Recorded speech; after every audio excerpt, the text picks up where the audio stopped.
And Russian missile attacks are now ramping up on civilian areas of Ukraine. Russian forces have been pounding Ukraine's second largest city of Kharkiv as another attack in Donetsk, captured on this video circulating online, hit a civilian neighborhood, including apartment buildings. Dozens are reported dead, and now the search is on for survivors under the rubble. Foreign correspondent Tom Soufi Burridge joins me live from Kyiv, Ukraine, with more on this. Tom, how are these search and rescue efforts going? Diane, this rescue operation is still underway at the site. This is a town near to the front line. The latest death toll, sadly, is 24 people. There are still believed to be people missing under the rubble.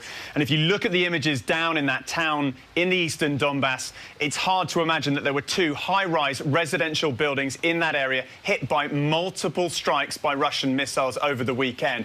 But as you also mentioned, these are not isolated incidents. This morning, we're getting reports from Kharkiv, the second biggest city. A residential building, according to officials, hit there. 6 dead at least, and several injured there too.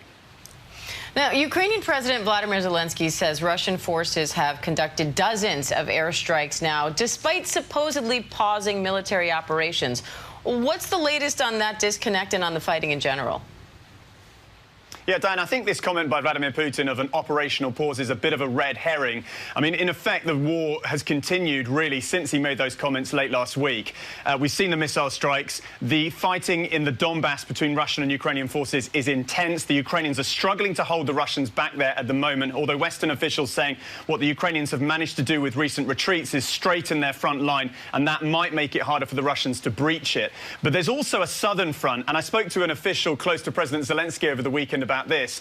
Officials here in Kyiv are really pushing the idea that Ukrainians are really mounting a potential offensive in the south. Remember, the southern territories called Kherson, Zaporizhia, these are areas which Russia has taken since late February in this latest full-scale invasion. And according to officials here, the population there is much less willing to just lie down and accept Russian rule. There's a lot of resistance within those territories. The Ukrainians are keen to mount an offensive to try and take back that land before the winter. They believe once the winter sets in, that could create a deadlock and give the Russians an opportunity to consolidate their control over those territories in the south.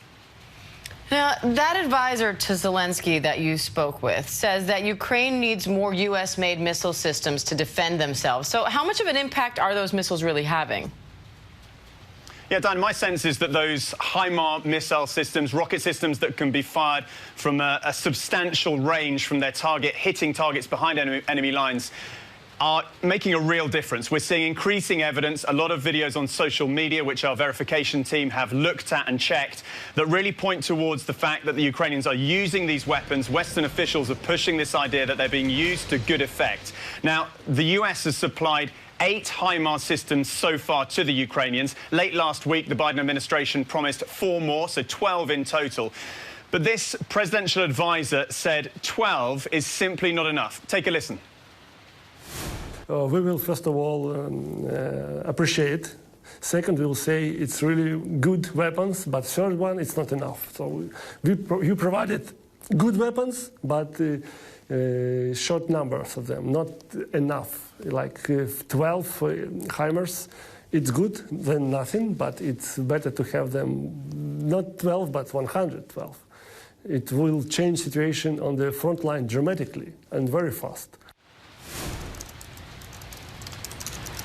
Well, that advisor also saying that Russian propaganda has put out fakes recently saying that some of those HIMARS systems have been destroyed. And he argues that that is a sign that the Russians are scared of the West, the US and its allies providing more HIMARS systems or those type of weapons to Ukraine. And that propaganda trying to kind of destabilize that and try and convince the West that maybe these weapon systems are being wasted and not being properly used.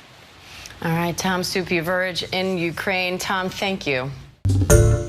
Hi, everyone. George Stephanopoulos here. Thanks for checking out the ABC News YouTube channel. If you'd like to get more videos, show highlights, and watch live event coverage, click on the right over here to subscribe to our channel. And don't forget to download the ABC News app for breaking news alerts. Thanks for watching.